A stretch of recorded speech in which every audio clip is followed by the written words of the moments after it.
All right, we've looked at a bunch of different tests now for convergence or divergence. Now it comes into it when you're just presented a problem, which of those tests should you use? Here's a flow chart that can kind of help you in your journey to try to figure out which one to use. First thing, always look and do that divergence test. So as you do the limit, as you go to infinity, does the limit go to 0? If not, you very easily can say that's a divergent series. Most of the time it will. Now that if it goes to 0, that doesn't mean that it's necessarily convergent. It just means we got to do another test. The next thing, look and see if it's alternating. If it's alternating and the limit goes to 0, then you have a convergent one. If they want to know what type of convergence, use the absolute value of it and look and see if it's absolutely convergent or just conditionally convergent. If there is no alternating ones, then the two quick ones to check, is it geometric or p-series? Those are two easy ones to look at. Remember with p-series, if your p is greater than 1, then you have a convergent one.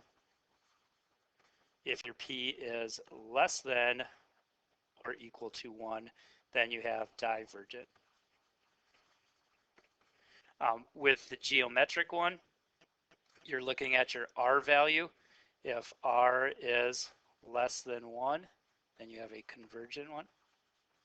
And that could be the absolute value too. And then if r absolute value is greater than or equal to 1, then you got divergent.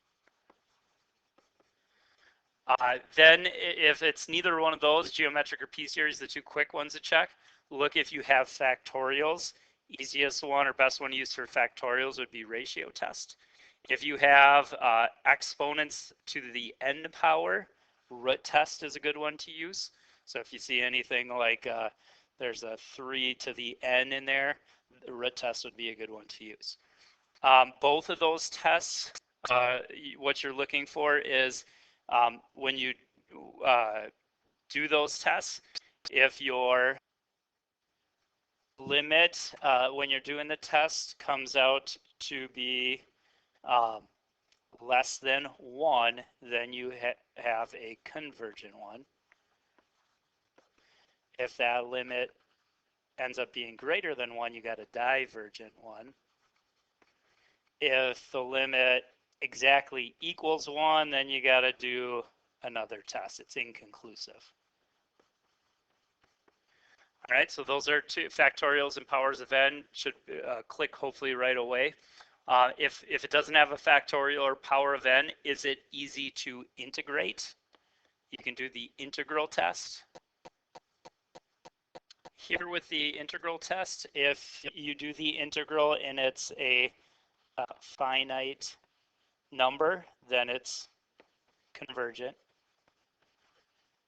If you get a like plus or minus infinity as the answer, then you have a divergent one. Last thing we looked at, if none of those were where you don't have factorial or a power of n, or it doesn't look like it'd be easy to integrate, then the last one we're looking, can we do some kind of direct or limit comparison test? With the comparison test, you're comparing with a like series, and if the one converges and you have one that's less than that, then you know it's convergent. If you have a similar one that diverges and the one you are looking at is greater than that, that will also diverge. When you're doing limit comparison tests, you're comparing it to the like one, and if you do the limit and you get a finite number as the answer, a positive finite number, then it's going to do what the comparison one is, either converge or diverge if that one is convergent or divergent. So that's what we're looking at with our different tests.